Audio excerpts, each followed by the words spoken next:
ನಮಸ್ಕಾರ ಸ್ನೇಹಿತರೆ. BPL ಕಾರ್ಡನ್ನು ಹೊಂದಿರೋರಿಗೆ ರಾತ್ರೋರಾತ್ರಿ ಒಂದು ಬಿಗ್ ಅಪ್ಡೇಟ್ ಬಂದಿದೆ ಸ್ನೇಹಿತರೆ. ಅಪ್ಡೇಟ್ ಏನು, ಹಾಗೆ ಗೃಹಲಕ್ಷ್ಮಿ 30ನೇ ಕಂತು ಹಾಗೆ 31ನೇ ಕಂತಿನ ಬಗ್ಗೆ ಕಂಪ್ಲೀಟ್ ಮಾಹಿತಿಯನ್ನು ಈ ವಿಡಿಯೋದಲ್ಲಿ ನಿಮಗೆ ತಿಳಿಸ್ಕೊಡ್ತೀನಿ ಸ್ನೇಹಿತರೆ. ಅದಕ್ಕೂ ಮುಂಚೆ ನಮ್ಮ ಚಾನಲ್ಗೆ ಹೊಸದಾಗಿ ಭೇಟಿಯಾಗಿತ್ತು ಅಂದರೆ ದಯವಿಟ್ಟು ಸಬ್ಸ್ಕ್ರೈಬ್ ಆಗಿಲ್ಲ ಅಂದರೆ ದಯವಿಟ್ಟು ಸಬ್ಸ್ಕ್ರೈಬ್ ಆಗಿ ಅಂತ ಹೇಳ್ತಾ ಬನ್ನಿ ಇವತ್ತಿನ ವಿಡಿಯೋವನ್ನು ಶುರು ಮಾಡೋದ ಸ್ನೇಹಿತರೆ.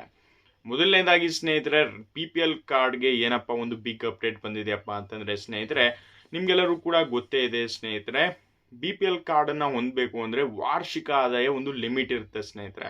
1.20 ಲಕ್ಷ ಇತ್ತು ಸ್ನೇಹಿತರೆ. ಇವಾಗ ಒಂದು ಹೊಸ ಅಪ್ಡೇಟನ್ನು ಕೊಡಬೇಕು ಅಂತ ರಾಜ್ಯ ಸರ್ಕಾರ ನಿರ್ಧಾರವನ್ನು ಮಾಡಿರ್ತಕ್ಕಂತಹ ಒಂದು ಅಪ್ಡೇಟು ಸಿಕ್ಕಾಪಟ್ಟೆ ಸೋಷಿಯಲ್ ಮೀಡಿಯಾದಲ್ಲಿ ಸಾಕಷ್ಟು ವೈರಲ್ ಆಗ್ತಾ ಇದೆ ಸ್ನೇಹಿತರೆ. ಹಾಗೆ ಸಾಕಷ್ಟು ಆರ್ಟಿಕಲಲ್ಲೂ ಕೂಡ ನೀವು ಓದಿರ್ತೀರಾ.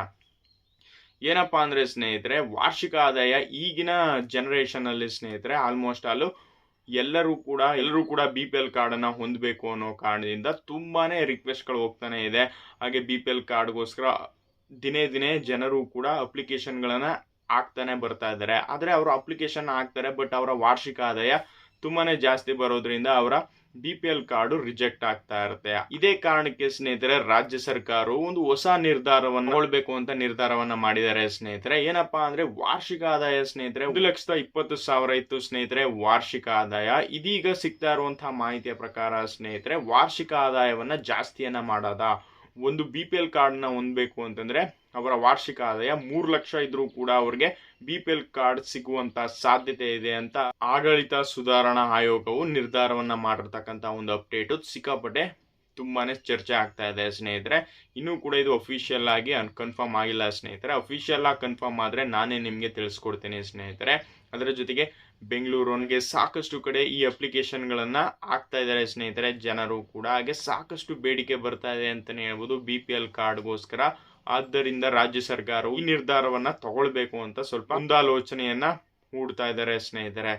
ಇನ್ನು ಗೃಹಲಕ್ಷ್ಮಿ 30ನೇ ಕಂತು 31ನೇ ಕಂತಿನ ಬಗ್ಗೆ ಬಂತು ಅಂದ್ರೆ ಸ್ನೇಹಿತರೆ, 31ನೇ ಕಂತು ಆಲ್ಮೋಸ್ಟ್ ರಿಲೀಸ್ ಆಗಿ ಎಲ್ಲರ ಖಾತೆಗೂ ಕೂಡ ಜಮಾ ಆಗಿದೆ. ಇನ್ನು 31ನೇ ಕಂತು ಸ್ನೇಹಿತರೆ ಮೇ 23ನೇ ತಾರೀಕೆ ರಿಲೀಸ್ ಆಗಿದೆ ಸ್ನೇಹಿತರೆ. ರಿಲೀಸ್ ಆಗಿ ನಿಮ್ಮ ಖಾತೆಗಳಿಗೆ ಬರೋದಕ್ಕೆ 3 ರಿಂದ 4 ದಿನ ತಗೊಳ್ಳುತ್ತೆ. ಕೆಲವೊಂದಷ್ಟು ಬ್ಯಾಂಕ್ಗಳಲ್ಲಿ ಅವರ KYC ಆಗಿಲ್ಲ ಅಂತಂದ್ರೆ ಬೇರೆ ಯಾವ್ದಾದ್ರು ಅಪ್ಡೇಟ್ಗಳಿಂದ ಅವರ ಖಾತೆಗೆ ಹಣ ಬರೋದು ಡಿಲೇ ಆಗ್ಬೋದು ಹೊರತು ಹಣ ಅಂತೂ ಪಕ್ಕ ಖಂಡಿತವಾಗ್ಲೂ ನಿಮ್ಮ ಖಾತೆಗೆ ಹಣ ಬಂದೇ ಬರುತ್ತೆ ಸ್ನೇಹಿತರೆ. ತಿಂಗಳೇನಾದ್ರೂ ನಿಮ್ಗೆ ಹಣ ಬರಲಿಲ್ಲ ಅಂದ್ರೆ ಸ್ನೇಹಿತರೆ, ಜೂನ್ 1ನೇ ವಾರದಲ್ಲಿ ನಿಮ್ಮ ಖಾತೆಗೆ ಹಣ ಜಮಾ ಆಗುವಂತಹ ಸಾಧ್ಯತೆ ಇದೆ ಸ್ನೇಹಿತರೆ. ಹಾಗೆ ನಿಮ್ಮ ಪ್ರಕಾರ ಸ್ನೇಹಿತರೆ, ಗೃಹಲಕ್ಷ್ಮಿ ಹಣ ಎಲ್ಲರಿಗೂ ಕೂಡ 30ನೇ ಕಂತು 31ನೇ ಕಂತು ನಿಮ್ಮ ಖಾತೆಗೆ ಜಮಾ ಆಗಿದೆಯಾ? ಹಾಗೆ ರಾಜ್ಯ ಸರ್ಕಾರದಿಂದ ಬಂದಿರುವಂತಹ ವಾರ್ಷಿಕ ಆದಾಯ ಹೆಚ್ಚಳ BPL ಕಾರ್ಡ್ಗೆ ಬಂದಿರುವಂತಹ ಈ ಅಪ್ಡೇಟ್ ಬಗ್ಗೆ ನಿಮ್ಗೆ ಅನಿಸ್ತು? ನಿಮ್ಮ ಅನಿಸಿಕೆ ಅಭಿಪ್ರಾಯಗಳನ್ನು ತಪ್ಪದೆ ಕಮೆಂಟ್ ಅನ್ನ ಮಾಡಿ. Thanks for watching.